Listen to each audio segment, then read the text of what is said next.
எங்களுக்கு எல்லாமே என் தலைவன் தான். ஏன் எல்லாமே என் தலைவன் தான்?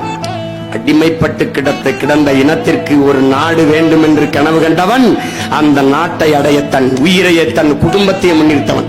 பெற்ற பிள்ளைகளுக்கெல்லாம் பதவி கேட்டு தேடி அலைந்த தலைவர்களை நீ பார்த்திருப்பாய். எல்லாருடைய வாரிசுகளும் பதவி கட்டிலே, என் தலைவன் பெற்ற பிள்ளைகள் எல்லாம் சுடுகாட்டிலே. பெற்ற பிள்ளை பெற்ற தாய் எல்லாரையும் தன் இன விடுதலைக்கு பலி கொடுத்த தலைவன் உலக புரட்சிகர வரலாற்றிலே என் தலைவன் பிரபாகரன் மட்டும்தான்.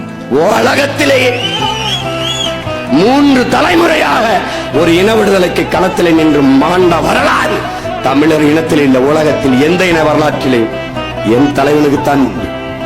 இந்த தற்குறிகள் போலைய பதவிக்காக எதையும் செய்வாண்டா. ராத்திரி வரைக்கும் ஒரு கட்சியில் இருக்க சீட்டு கொடுக்கல, காலையில் ஒரு கட்சியில் தராங்க. நாங்க வரும்போது இதையெல்லாம் மாற்றி நீ பாரு, ஒரு 5 ஆண்டு என் கையில கொடு தமிழ்நாட்டை.